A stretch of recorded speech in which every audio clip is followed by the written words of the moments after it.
United States today is a rush to the same errors that were made there.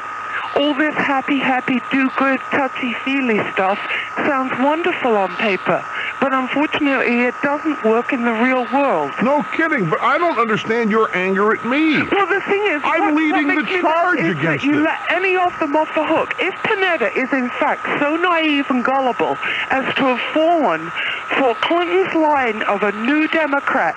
A lot of people have, Lynn. That's what's dangerous about this guy. A lot of people fell for it within his own party. I guarantee you that's where the anger is in his own party. You watch. A lot of people bought it. We'll be back.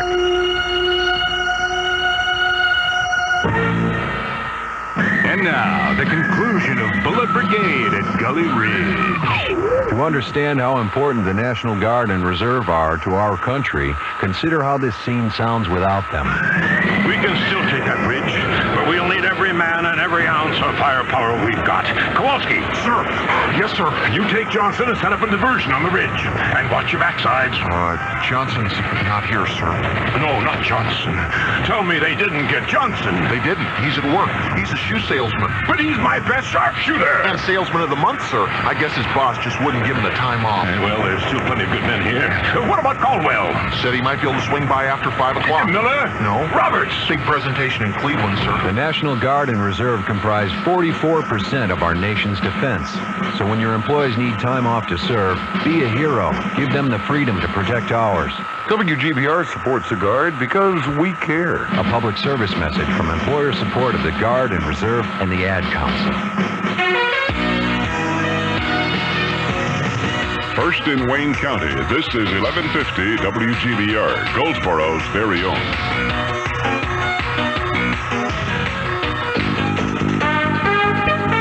From ABC News, I'm Gary Nahn. President Clinton challenges Congress to take part in what he calls an honest debate of ideas and find out what's best for the American people. He admits he doesn't have all the answers, that he needs to do more. Leon Panetta, the president's budget director, is quoted today as saying the president faces a tough road in getting his economic package through Congress. Senate Democratic leader George Mitchell reacts, saying while it may be difficult, it's not impossible. I think the president's program is on track, of course it will be difficult. No one ever suggested that change of this magnitude would be easy, and if it were easy, of course it would have been done long ago. Senator, but we're going to get it done. We're going to get it done, and we're going to get that budget done, I think, largely intact and in record time. Mitchell, asked about passing health care reform, says he hopes it will get passed this year. Consumer confidence improved quite a bit this month after 3 monthly declines. In its latest survey, the Conference Board, the research organization, finds more Americans upbeat in their assessment of conditions and moderately more optimistic for the next few months. Exxon officials are trying to convince scientists that predictions of long-term damage from the Exxon Valdez oil spill 4 years ago are exaggerated. Research geochemist Ted Bentz presented his findings today at a symposium in Atlanta. The message is really that what traces of Exxon Valdez crude residues may be present are restricted to near-shore environments, and they're very small increments. Ben says much of the oil found in wildlife in Prince William Sound, Alaska, was not crude spilled from the Exxon Valdez, but from natural oil seeps upstream. However, Bentz does admit some Valdez crude was found on the shoreline. The district attorney in Wilmington, North Carolina, concludes there was negligence in the death of actor Brandon Lee, but he says it is too early to tell whether criminal charges will be filed. Lee died after being shot on the set of a movie by a gun that was supposed to have been loaded with blanks. You're listening to ABC News. The blue Silverstone label on cookware means no more sticky situations. Oh, hi. Yes, I'd like to return this non-stick cookware. Is something wrong with it, sir? Yeah. Well, no, it's just that it's not coated with Silverstone. Oh, you wanted cookware coated with Silverstone. Yeah. Then I guess you should have gotten Silverstone in the first place. Well, I thought I had. Cookware coated with Silverstone has the distinctive blue Silverstone label. Really? I don't see a blue Silverstone label. Do you, Vinny? Well, Vinny, do you see a blue Silverstone label here. Look, I made a mistake. I'm begging you here. It's an anniversary gift for my wife, and she doesn't want ordinary non-stick. She wants that Silverstone, right. Silverstone, All right, yeah. I'm going to give you a break, but don't ever try this again. Oh, thank you. Don't gush. I'll need proof of purchase, 4 pieces of ID, a major credit card, an international passport, and your mother's blood type. To name all the winners of the Nobel Prize for Physics since 1950. If you don't want no sticky situation, DuPont Silverstone. Don't get stuck with anything less. Silverstone. Look for the blue Silverstone label on Miro Cookware where you shop. Arabs and Israelis are back at the peace table in Washington, ending a 4-month suspension. The U.S. already has put all sides on notice. It will intervene to give the negotiations a nudge forward. Secretary of State Warren Christopher says face-to-face meetings are key to the peace process. It's been nearly 5 months since the parties were last at the peace conference, and one thing emerges very clearly, that in the absence of peace talks, the environment, especially those between the Israelis and the Palestinians, became far worse. Christopher, appearing before a Senate subcommittee, will hold an unusual meeting today with all delegation leaders. An Italian Senate committee votes to recommend that the full Senate lift former Premier Giulio Andreotti's immunity from parliamentary immunity so prosecutors can proceed with their investigation of suspected dealings with the mafia. ABC's Wolf Ochner is in Rome. Today's vote isn't a conviction, and the magistrates in Sicily won't be able to start an investigation before the full Senate gives its approval. Some of the senators on the committee say a thorough investigation is necessary to allow Mr. Andreotti to clear his name. Ochner says the full Italian Senate will vote on the recommendation next week. Wages in the U.S. are higher, so are salaries and benefits. The government says its so-called employment cost index rose 3.5% over the past year. Wall Street, Dow Jones Industrials down 1.37 at 33.97. Volume 173,100,000 shares. This is ABC News. A pulsating spray of gasoline is projected through an opening no bigger than the head of a pin. Your fuel injectors. In here, even a speck of dirt can bring your car to its knees. May we suggest Chevron gasolines with Tetraline?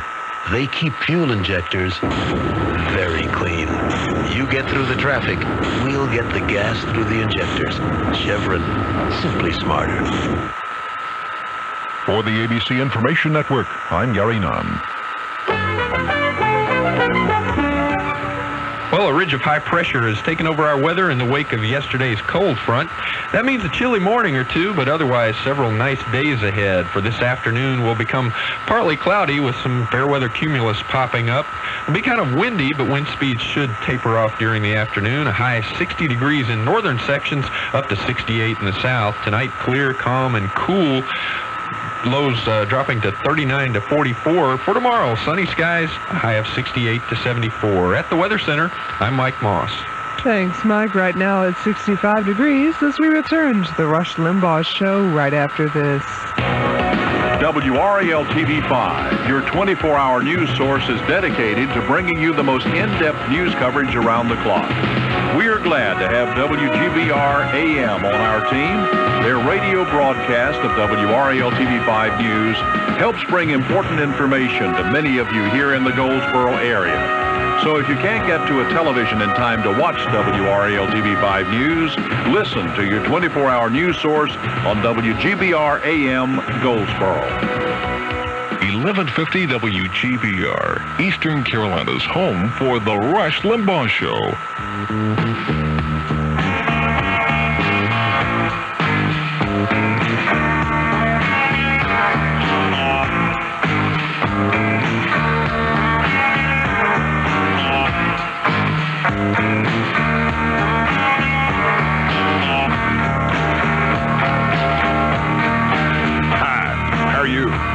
The views expressed by the host on this show are sweeping America at a profound rate, ladies and gentlemen.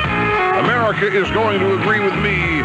All Americans are going to agree with me much sooner than we had anticipated. The doctor of democracy, Rush Limbaugh, here, firmly ensconced behind the golden EIB microphone. This is a special edition of the Rush Limbaugh program, America Held Hostage. And now, from our studios in New York City, here is Rush Limbaugh. Thank you, John Donovan. It's day 98, ladies and gentlemen, of the raw deal. The Clinton presidency. And it's crumbling out there. Leon Panetta, the budget director, has left the commune. He has abandoned his karma, or the karma of the administration. They got bad karma. He wants good karma. He's out of the commune trying to regain good karma. Trying to talk 60s hippie lingo. That's what seems to dominate this administration. Now, I realize that many of you may not know what we're talking about. Let me briefly summarize for you. Panetta made a speech yesterday, a luncheon speech, and also had a follow-up meeting with reporters. And here's what he said, in essence, that President Clinton faces nearly insurmountable odds in Congress to win aid for Russia. And in fact, the Congressional Black Caucus, who's, I think they had a spokesman out there the other day, Kwesi Mfume is their leader, guy from Baltimore, but I think Adolphus Towns from here in New York basically said, hey, look, pal, you want to send billions to Russia? Fine, send it to the inner cities first. You're not going to get any aid to Russia unless we get some. The major elements of the economic plan, they are in trouble, and Panetta is just simply the first administration official to say so. And the filibuster by the Republicans in the Senate has illustrated that. And he also said that NAFTA is in huge trouble, the North American Free Trade Agreement. Big trouble. In fact, he said it's dead. It's dead for now. You know what some people are saying? This is even worse. That the only way NAFTA is going to happen is if Perot signs on board. How would you feel if you're Bill Clinton? And the conventional wisdom is the only way you can get NAFTA is if Perot, and the only way Perot's going to get it is if the Mexicans build him an airport. Like they did. Well, if you can laugh all you want, but that's how it works.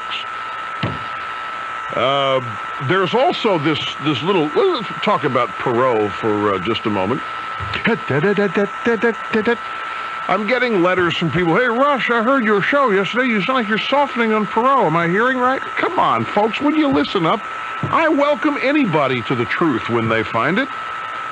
I'm glad that he's finally now saying or seeing both the right things about this administration. We welcome him to the fold. Wish he'd have gotten here sooner.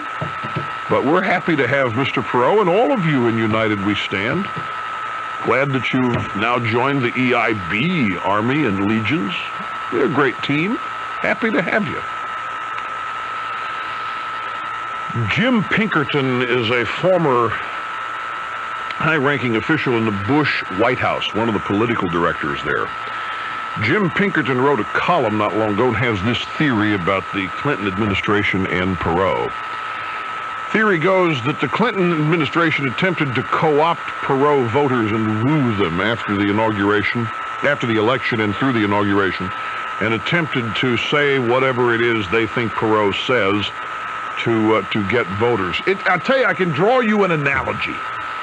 Clinton trying to get Perot voters by saying a couple of things here and there is like talk show hosts around America trying to do battle with me by simply playing rock music for bumpers. It's about the same. It's that they miss the point. If they think they can get the Perot voter with a couple of throwaway lines here and there. And Pinkerton's theory is that the administration figured this out very soon, and so they decided, all right, we can't get his voters, and so what's the next best thing? We need him in the game. Because Ross Perot in the game allows Bill Clinton to win re-election with 40% of the vote. Whereas in a two-man race and you only get 40% of the vote, you don't win. So his theory is that you can look for the administration to continue to feed Perot's ego, to taunt him, to insult him, to say things designed to get his ego charged to the point that he wants to stay in the game and say stuff, because they want Perot in the game. That's Jim Pinkerton's theory. So the administration's boggled down with Perot. They're boggled down with the economy. And then Panetta said that the president ought to just stop this business of overhauling health care. Delay it a long time. There's too much on the table. Not enough attention is being paid to any one thing. And the economic plan is first and foremost, and they don't know what they're doing there. They haven't even gotten into specifics yet. And this is just an indictment of the administration, and it's a good illustration, I think, of just what disarray they're in.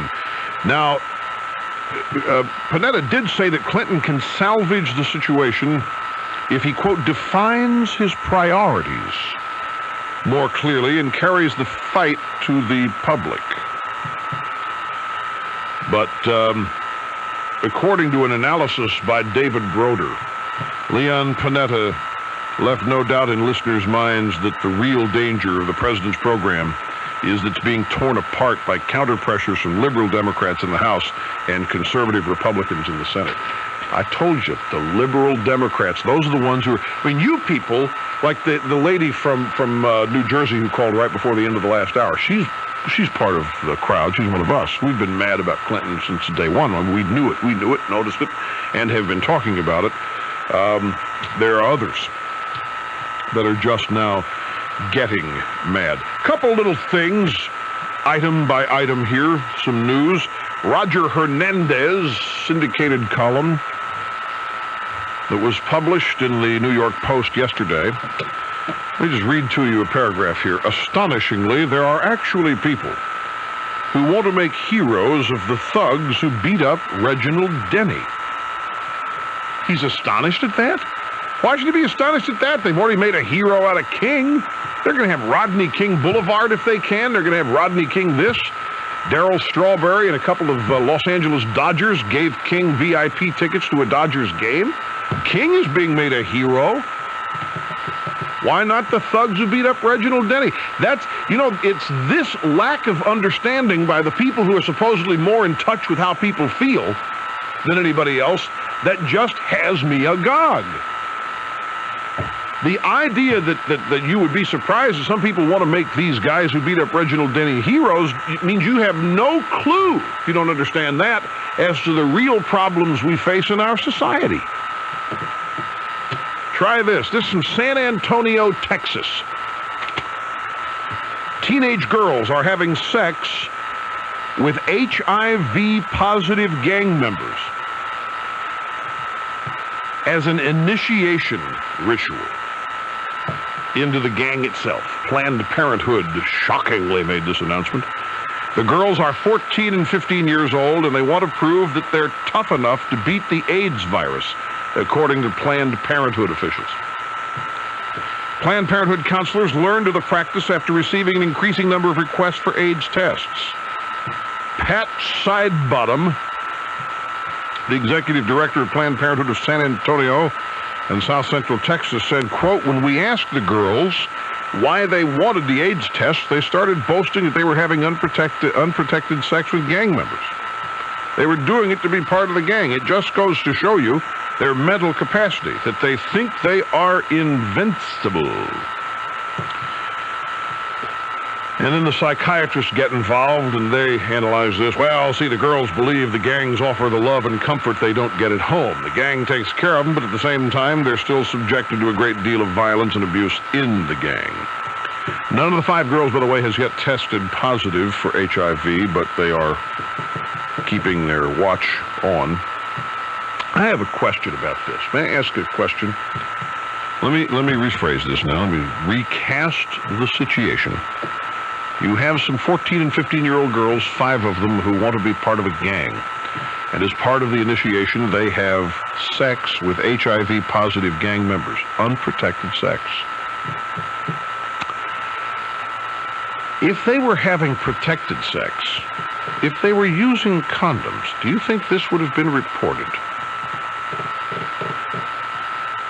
Would it have been okay if these girls were using condoms? I'm not being flippant here, ladies and gentlemen. I want you to answer this question honestly.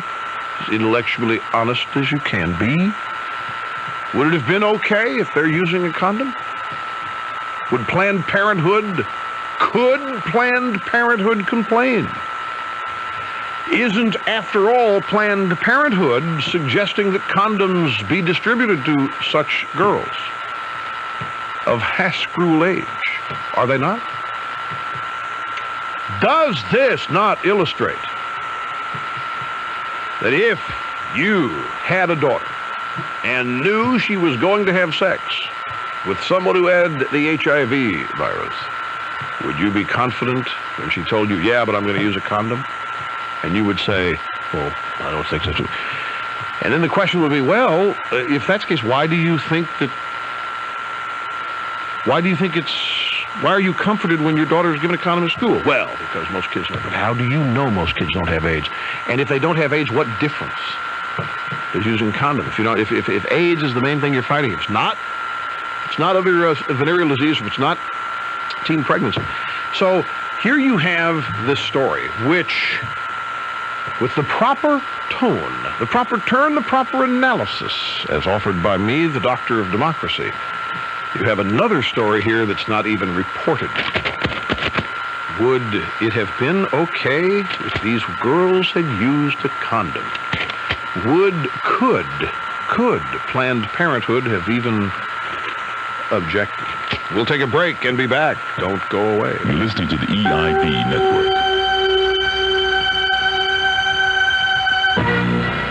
Is pro basketball legend Magic Johnson telling the whole truth about how he contracted AIDS?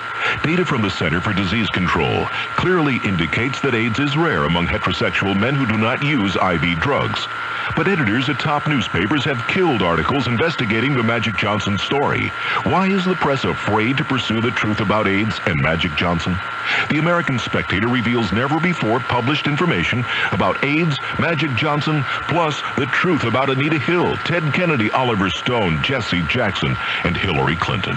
Call now and we'll rush you our free investigative report on Magic Johnson and AIDS, along with 12 issues of the American Spectator, the most fearless magazine in America. Call 800-257-7676. For just $34.95, you'll get the American Spectator plus a free blockbuster Magic Johnson AIDS report. Call 800-257-7676. Call now, 800-257-7676, and ask for the American Spectator. The vocabulary of the average person stops growing by age 25. Your vocabulary is limited. Your potential for success is too. Hi, this is Rush Limbaugh. Verbal Advantage, Achievement Dynamics' powerful audio cassette program, gives you the words you need to succeed. Just by listening, you'll learn word meanings, pronunciation, and usage, plus essential power words to give you confidence in any situation. To learn more, call now, 1-800-28-TAPES. That's 800-28-TAPES. Planning to paint your home again this spring? Well, it's up to you. You can scrape and paint your weekends away, or you can never paint your house again with professionally installed Sears siding. Sears solid vinyl siding makes your home's exterior virtually maintenance-free. It has an exclusive wood grain texture that's guaranteed against denting or peeling for as long as you own your home. And a quick spray from any garden hose keeps Sears siding looking new. Paint can't do that. Call now for your free in-home consultation and estimate. There's no obligation. Sears solid vinyl siding is made in the USA. It's sold, furnished, and installed by a Sears authorized contractor. License numbers furnished on request. Sears Home Improvements has over 1 million satisfied customers, and you can be one too. So don't paint your house this spring. Call Sears Siding at 1-800-652-2211 for your free in-home consultation and estimate. Not available in all areas, so call 1-800-652-2211.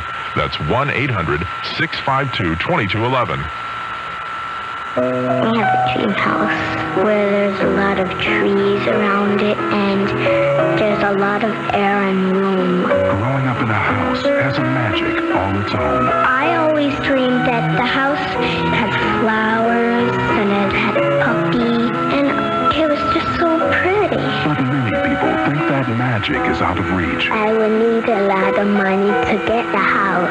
If my daddy wins the lotto, he could get all the money and we could buy a house. There are houses you can purchase for very little down and for about what you're paying in rent. If my parents knew that if they could afford a house, they would be very happy because it's like a dream come true for their own children. For more information on how you can buy an affordable home, call the U.S. Department of Housing and Urban Development at 1-800-767-4HUD or ask a real estate agent about HUD Homes, because it's your turn to own a piece of America. Paid for by HUD, an equal housing opportunity seller. I hope our next move is to a house. Always on the right. This is Rush Limbaugh on Goldsboro's very own WGBR. Yet to come on today's program, an in-depth discussion of the Sheanal. We talked about it in our morning update today. The Sheanal it's a urinal for women called the Sheanal, and it's manufactured by a company called Urinet. Back to the phones to Memphis. Hello, Billy. Glad you waited. Thanks for calling. Thanks, Rush. Dittos to the Doctor of Democracy Thank from you. the southern part of the hillocracy of the United States. Thank you. Where ultimately Jimmy Carter is the happiest man alive because now he's not the worst president we ever elected. Listen, I bet he is. You know what? I'll bet you Jimmy Carter is saying that. He'll never admit it, but I'll bet you, he's smiling. I think it'd make a great new bumper sticker. Jimmy Carter, no longer the worst president we've ever elected. Exactly. We'll steal that. We'll put it on television. I'd be honored. Thank you. Listen, I've got to agree with you that we have to have the courage to believe the truth because so many of us were scared into believing a lie. So, listen, I've got two questions. I don't know if you want to take one of them at a time or if you want to take both. You know, that's a good way to put it. So many people were frightened into believing a lie. And that's the real anger I have at this administration, is they knowingly instilled fear into people using lies to do it about the state of the economy. Yes. Very well stated, sir. You're a good caller. Please steal that, too. I'd appreciate it. You bet. Listen, one of my questions is kind of lighthearted. Are there going to be price controls on Dan's bake sale? He only needs to make $29.95. There will not be price controls on Dan's bake sale. The laws of supply and demand are going to flourish and will be in full force. In fact, you got a minute? Yeah, sure. You got a minute? Let's do it. Would you mind having a Dan's bake sale update in the middle of your call? Oh, I'd love it. Good. Here we go. Get ready, America. Dan's bake sale is coming soon. This kind of Dan, Rush Limbaugh's fan, to acquisition, Limbaugh's edition. He'll raise some money, enrage his honey, Dan's baking cookies. Coming soon to Fort Collins, Colorado, to help Dan raise money to purchase the Rush Limbaugh newsletter, Dan's Bake Sale. Buy a cookie for conservatism. We'll raise some money, enrage his honey, we're baking cookies. All right, now, two things. We have an executive meeting this week here at the EIB Network to discuss the size of our advance team that we're going to have on the ground in Fort Collins, Colorado. We are sending an advance team out, ladies and gentlemen. And we are also going to hopefully have a firm answer by the end of the week as to whether or not I will be able to attend. Even if I'm not, there will be plenty of EIB people there. And so I just keep you posted. There are 50 little booths, and the people from Brennan's are flying in for their Bananas Foster booth. And this is blossoming now into as big an event, and if not bigger, as we thought. And I got a fax today from our Salem, Oregon affiliate. And I imagine this kind of thing is going on a lot more than we've heard about. But in addition to our Fort Collins radio affiliate, KCOL, our Salem, Oregon affiliate, KYKN, is actually putting together a bus trip. Only they're going to fly, obviously. Join KYKN, 14:30 a.m. and always travel for the conservative event of the year. You got two packages that you can buy. You can buy the standard package, round-trip airfare, 2 nights accommodations, 2-day rental car, and ditto head accessories for $399 each, or you can go the deluxe route. The deluxe route gets... listen to the deluxe... Are you still there, Billy, by the way? Yeah, I'm hanging. Okay. Now listen to this. Here's the deluxe package. Round-trip airfare, that's the same as the standard package. 2 nights accommodations, same thing as the standard package. However, With the deluxe package, you get an in-room hot tub. An in-room hot tub. Are they staying in Fort Collins? Is the EIB staff kit going to have in-room hot tubs? I don't know. It doesn't say here what hotel. Well, maybe it. Oh, you're there. Accommodations at the Mulberry Inn in Fort Collins, Colorado. That's not our headquarter hotel. Okay. No, we're not. That's right. We will not announce our headquarter hotel. That's right. Not. So, and then you get 2-day rental car and ditto head accessories. So, for an additional $30, you get a room with a hot tub on the deluxe package. And this is a deal. That's a deal. Most hot tubs add at least $50 to a room, in my experience. And then whatever ancillaries you need are on top of that. So, I guess they're flying, airfare round trip to Cheyenne. So they're flying into Cheyenne and then busing in from there, apparently. But this is just one example. I mean, Salem, Oregon, they're putting together an entire weekend getaway package for people eager to attend Dan's bake sale. So we'll have further updates for you toward the end of the week. Okay, Billy, thanks for letting me get the update in the middle of your call. Listen, my second question. Yeah. I want to know what the, and I'd love to, by the way, I'd love to hear a live phone call from you to the DNC to get a response from them. But I want to know what the deregulation of the banks is going to do to your wager with the DNC. Well, first place, they have not accepted the wager, and they won't accept it. And I'll tell you something. You know what they could have said, or they couldn't have said this. But this plan was never going to see the light of day anyway. Although when I made the wager, I thought that there was a good chance of it because I thought that the Democrats would see to it that with their strength in numbers, that they just ramrod this stuff through.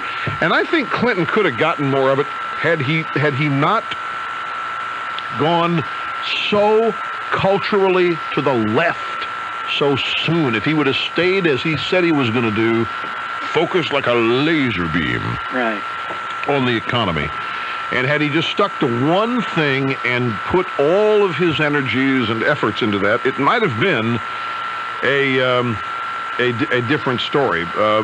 Maybe not, though, because the stimulus package, regardless, was still going to be a part of it. But I don't think that the Democrats would ever take the bet anyway. They're not, and they certainly aren't going to take it now because this plan is not going to see the light of day as it was structured originally. Well, in plain Southern talk, this man doesn't know his butt from hole. Well. Now, let's try to look. Now, this is the second time here today that I have had to admonish callers. We had a lady from Britain refer to this administration and all of its socialist members as maggots. I draw the line there. I go along with socialist Marxists, but not maggots. And we don't want to say about the President of the United States that he doesn't, in the old Southern vernacular, know his butt from a hole. We just don't want to say that on this show. I hope that you'll appreciate my desire for decorum. Thanks for the call. We'll be back in a moment.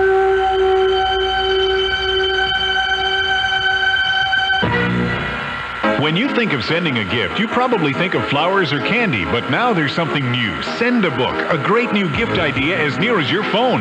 Just call 1-800-793-SEND and we'll send just about any book you like to anyone you like. How about sending Rush Limbaugh's The Way Things Ought to Be to a friend or relative? Now there's a great gift idea. 1-800-793-SEND. Send a book. 1-800-793-SEND.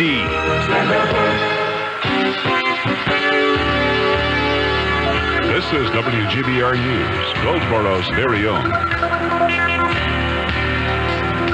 Good afternoon. At 1:30, it's 66 degrees. I'm Dory Roberts. There's been an increase in abuse and neglect reports from Oberry Center and Cherry Hospital, according to an overview on adult services presented to the Wayne Social Services Board yesterday by Ms. Judy Pelt, the supervisor of adult services. Mrs. Pelt raised the excellent working relationship between social services and those two institutions and being able to work with them on these kinds of problems. Both of those institutions have human rights representatives who serve in behalf of clients to make sure their rights are not violated. Those representatives contact social services anytime they receive information about allegations of abuse or neglect if they feel there's a need for investigation. An in-home service contract with Interim Healthcare was continued for another year yesterday by the Wayne County Social Services Board. Interim Healthcare was low bidder at $7.59 per hour. This service keeps clients in their homes instead of their having to go to other facilities in the community to receive service. 100,000 people in Wayne County are at risk to clinical depression. That figure was given to Goldsboro Kewanians by Dot Allsbrook, the director of the Wayne County Mental Health Association. Mrs. Allsbrook asked Kewanians to remember 3 things. She said they should keep in mind that depression is an illness, that the symptoms are recognizable, and treatment is available. She cautioned, however, that the symptoms of depression sometimes appears to be those of other illnesses, such as headaches, back and joint pains, stomach problems, and other physical ailments. Listeners were cautioned that it's always important to rule out all other disorders before beginning treatment for depression. Goldsboro police were told by Michael A. Coley of Suitland, Maryland, that he was shot while walking through Hood's trailer park on South Slocum Street and was taken to the hospital by his sister. Coley told an officer 2 people whom he knows started firing at something and he began receiving bullet wounds. Police are investigating the incident as assault with intent to kill, inflicting serious injury. And a 15-year-old boy of Dollartown Road, Goldsboro, is missing. Prentice Grady told Wayne County Sheriff's officers that 15-year-old Alan Royce Grady was last seen Saturday last week on Highway 111 South.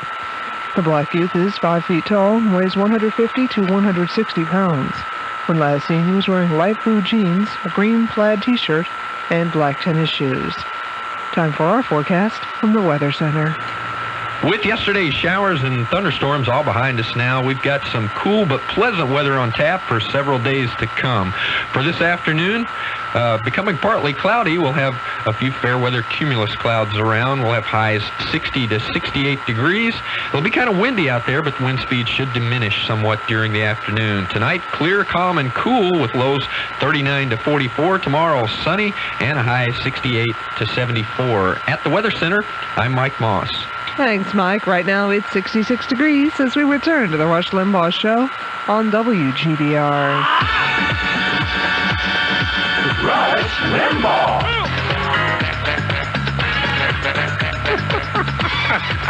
I just heard a joke and I can't tell you. I can't tell you. Is this music or is this punishment that we're listening to? Welcome back, ladies and gentlemen. Doctor of Democracy, Rush Limbaugh, the 4th branch of government, here on the EIB Network, having more fun than a human being should be allowed to have. Sacramento, California, my adopted hometown, where it all started. Hello, Bill. Welcome. Oh, many dittos, Rush. Thank you. Sacramento. Thanks a lot. Yeah, I was just listening to you this morning when you talked about the administration not being about budget reduction. And with irony being pretty ironic, this last weekend I was reading an article in the February 1991 issue of The Atlantic. And in it, Robert Reich talks about the fact that there's nothing wrong with the country going in debt as long as we reinvest that money, that there is no problem in debt. Well, interesting, isn't it? Yeah, these guys change. Let me tell you something. If I'm going to tell you the truth about Mr. Reich, he is not an economist. Do you ladies and gentlemen, know that Robert B. Reich is not an economist? Did you know that? No, I didn't. Well, now, I don't know where he came from, to be honest. Well, I'll tell you all that. But do you know why he is perceived as an economist? No. Well, he's at Harvard. Do you know that he's not even a professor at Harvard? Did you know that? Mm-mm. You didn't. Do you know what he is or was at Harvard? He was a lecturer. Do you know what the difference is between a lecturer and a professor? Their pay? Well, partly. A lecturer will not be offered tenure. So they want to hold out the option, being able to fire him. They don't ever want to hold out the option for professors. They never care about it, but they do. So, no, Robert B. Reich is a lawyer by training. All he is an FOB, a friend of Bill, from the Oxford days. And because he has lectured on economics, and the economy, they have television shows have put him on TV as an economics expert. And hence, he's a media creation as an economic expert. Mm-hmm. And that's why, so what he says about the economy is, it's interesting. I mean, he's a member of the administration, so you have to pay attention to it. But the truth of his status ought to be known, and there it is. Yeah. I'm glad you called. Thanks for reminding us of that. All right, thank you. Have a great day, Bill. Now, by the way, for those of you just tuning in, joining this program for the first time, wondering why I pronounce the name of the Labor Secretary in the way I do, I was watching a commentary on the nightly business report. And he was doing the commentary, and at the end of it, his signature was, "This is Robert B. Reich." Oh, that's how you pronounce it. It's not Robert B. Reich. I am Robert B. Reich. So, he has responded to Mr. Panetta today, and we'll have that response for you later on the program. Where would you advise, Mr. Snerdley? Well, let's go to Cape Cod, Massachusetts. Randy, hi. Welcome to the Rush Limbaugh program. Hey, Rush. How you doing? Fine, thank you. 85% dittos from Kennedy Country. Glad you called, sir. Before I get to my topic, can I just tell you a little story about your book? My book? Your book. Sure, yeah. My father is a staunch Democrat, 80 years old, and prides himself in never having voted Republican. And I gave him your book for Christmas as a joke. Yeah. He read it in 2 days and loved it. Really? Yeah. Hey. Well, that's nice to hear. Appreciate it. I was really surprised. But my topic, your stance on the logging in the Northwest. Yeah. And the fact that we need these trees for baseball bats and houses and whatnot. A lot of this logging goes to Japan as raw lumber. You mean we export the logs to Japan? Absolutely. Yeah. Not jobs or not baseball bats or not houses, but raw logs. And I think that's where a lot of people object to seeing our giant trees, the redwoods and whatnot, being cut down and sent over in boats. And not only are the logs lost, but all the jobs that go with them are lost. Well, I think that, to tell you the truth, I think the reports of that are somewhat exaggerated. There's no question that there are exports of logs, but I'll tell you this: there are also imports. Let me tell you something. This is the thing that I think is a good story, a good illustration of how the real world works. There are mills in the great Northwest who, rather than face being shut down because forests have been placed off limits by the federal government or district court judges out there, they've simply said, fine, we're not going to go out. We will import logs. So they've been importing wood from around the world. And one of the forests where they've been importing wood is the Black Forest of Russia. And this is a favorite forest of environmentalist wackos. And when they import this wood, they have to go through a bunch of tests to see how parasitic the wood is, what kind of disease that might be in the logs that they're importing.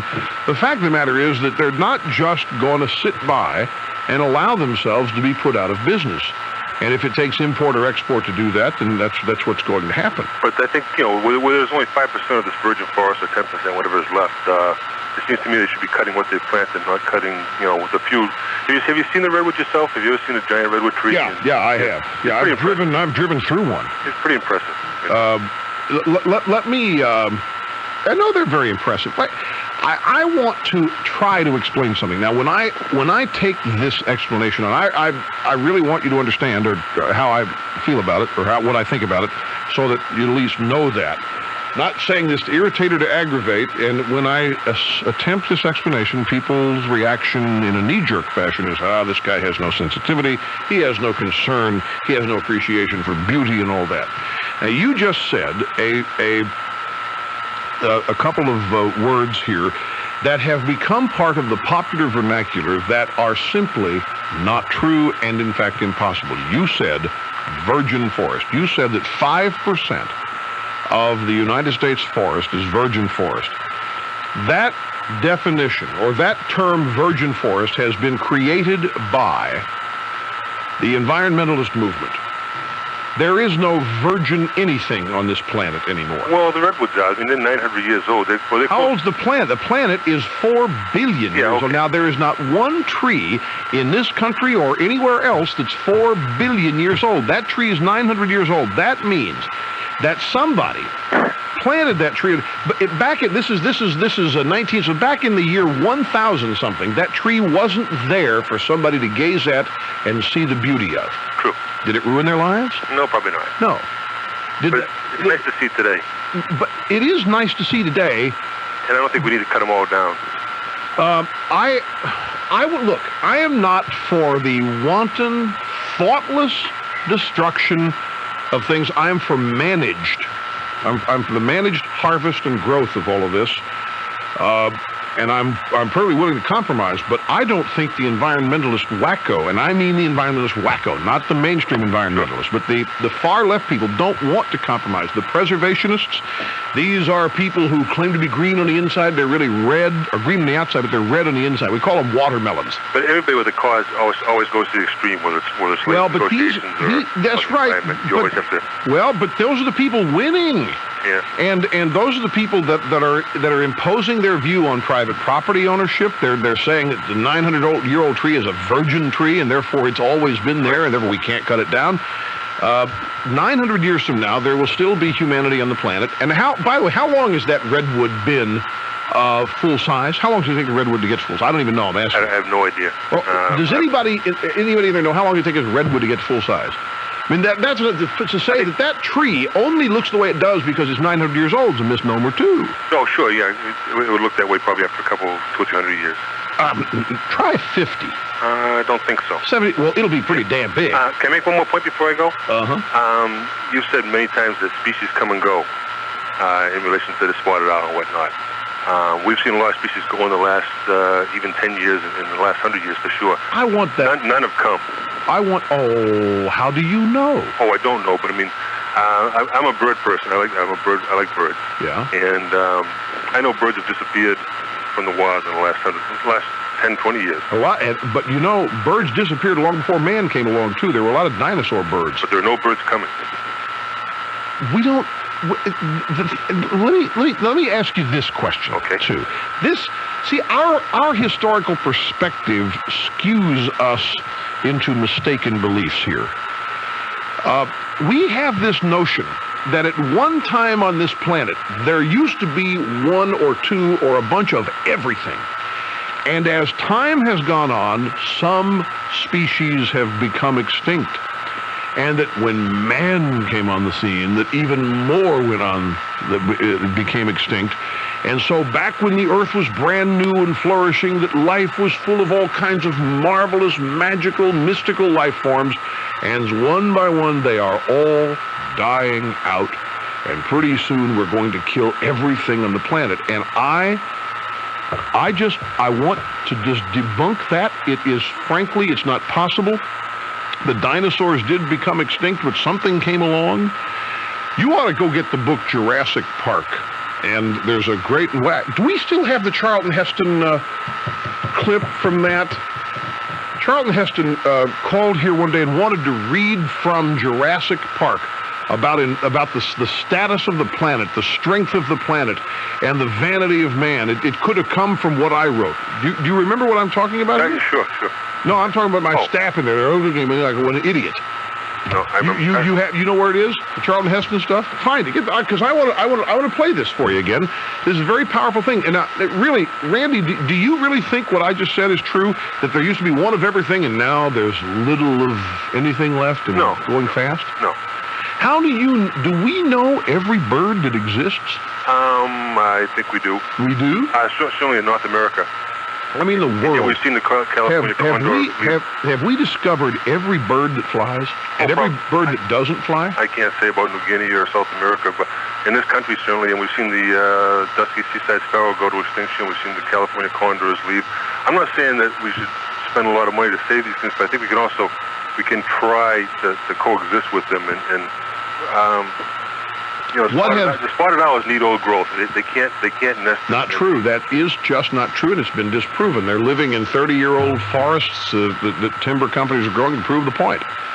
And if they need old growth, define old growth for me. What? To me, old growth is trees. Old growth is could be a forest where trees have died naturally and are still standing, and they become.